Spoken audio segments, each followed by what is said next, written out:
আজকে রান্না হচ্ছে বিউলির ডাল। বিউলির ডাল করবার জন্য প্রথমে আমি বিউলির ডালটাকে এইভাবে স্লো আছে ভেজে নিচ্ছি। এখন আমি ধুইনি, যখন আমার ভাজা হয়ে যাবে, একটু লালচে লালচে হয়ে যাবে, যেন কালো না হয়ে যায় পুরো, সেটা লক্ষ্য রাখতে হবে। তারপরে সেটাকে ভাজা হয়ে গেলে ধুয়ে নেব, ধুয়ে তারপর প্রেশার কুকারে ওটাকে সেদ্ধ করতে দেব।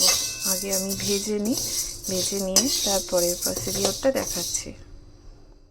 ডালটা ভাজা হয়ে গেছে, এবারে আমি গ্যাসটা বন্ধ করে দিয়ে আমি এটা ধুয়ে নেব।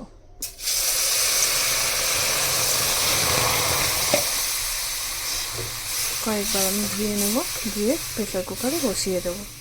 বসিয়ে দিলাম প্রেশার কুকারে ডালটা ধুয়ে,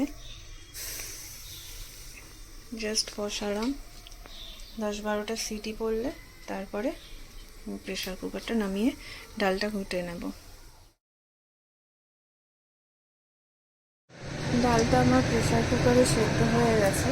এরপরে আমি কড়াইতে একটু তেল দিয়ে জিরে, তেজপাতা দুটো আর একটা শুকনো লঙ্কা ফাটিয়ে ফোড়ন দিলাম।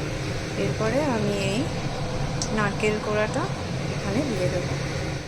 দেখুন নারকেলটা ভাজা ভাজা হয়ে গেছে, এবার আমি ডালটা দিয়ে দেবো। বিউলির ডালটা আস্তে আস্তে দিয়ে দেবো। একটু কাঁচা লঙ্কা ছিঁড়ে দিলাম। এবার নুন, মিষ্টি, হলুদ সব যদি ঠিকঠাক থাকে, পরিমাণ মতো জল যতটা আমার লাগবে, ডালের পরিমাণ ঘন হবে না পাতলা হবে সেটা যার যার আন্দাজ বুঝে বুঝে তারপরে ডালটা দিয়ে আর একটু শুকনো খোলার ভাজা জিরে গুঁড়ো দিয়ে নামিয়ে নিতে হবে।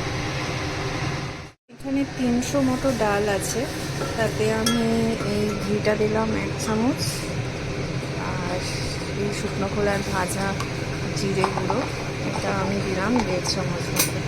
এই যে চামচটা নর্মাল চামচের চেয়ে একটুখানি বড়, সেই জন্য, না হলে আমি ছোটো চামচ হলে 2 চামচ মতো আমি জিরে গুঁড়ো দিতাম, মানে ভাজা যেটা। একটু ফুটিয়ে নিয়ে নামিয়ে নেব। এটি আমাদের বিউলির ডাল।